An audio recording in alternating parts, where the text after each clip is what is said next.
గానే నేను అప్పుడు అనుకున్నాను సార్, మన కరోడ్పతి క్లబ్ ఒక రేంజ్లో కరీంనగర్లో వెలుగుతుందని నేను ఆ రోజే ఎక్స్పెక్ట్ చేశాను సార్.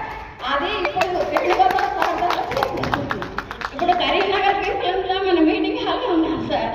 అందరికీ కూడా సార్ చెప్పుకుంటారు, కరీంనగర్లో మీటింగ్ జరుగుతుంది, మనం ఒక 8,200 ఒకరికి 5గురికి హెల్ప్ చేస్తే మనం కోట్ల రూపాయలు హెల్ప్ పొందుదామని వేణుగోపాల్ సార్ మోటివేట్ చేస్తూనే ఉన్నారు.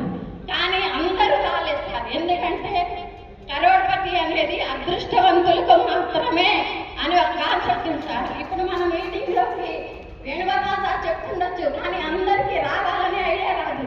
వాళ్ళు మన కాళ్ళు మీటింగ్ హాల్ దాకా మనల్ని నడిపించాయంటే మన అదృష్టవంతులమని మన నమ్మకం. ఖచ్చితంగా ఈ మీటింగ్ హాల్లో ఉన్న అందరూ పోటీస్తారు సార్, అది నాకు ఖచ్చితంగా నమ్ముతున్నాను. రేపటి రోజున కరీంనగర్లో భారీ ఎత్తున మళ్ళీ వేణుగోపాల్ సార్ మీటింగ్ పెట్టాలని మేము ఎక్స్పెక్ట్ చేస్తాం సార్. 3 లక్షల ఐడీలు మన జూన్లోనే ఖచ్చితంగా వస్తాయని వేణుగోపాల్ సార్ చాలా శ్రమ తీసుకొని ఈ మీటింగ్ అరేంజ్ చేశాను సార్. సార్కి టీం తరఫున మీకు మా కృతజ్ఞతలు. అలాగే నా మాటని గౌరవించి నా టీం సభ్యులందరూ గుంటూరు, మిర్యాలగూడ నుంచి నాతో పాటు ట్రావెల్ చేసి మీటింగ్ అటెండ్ అయ్యారు సార్. వాళ్ళందరికీ నా కృతజ్ఞతలు. అలాగే నా అప్లైనర్ సతీష్ గౌడ్ గారికి, మా సార్ కృష్ణమూర్తి గారు నన్ను వెన్నంటి ఉండి నా చేత 150 మెంబర్స్ టీం చేయించిన సీనియర్ సతీష్ గౌడ్ గారికి నా కృతజ్ఞతలు సార్.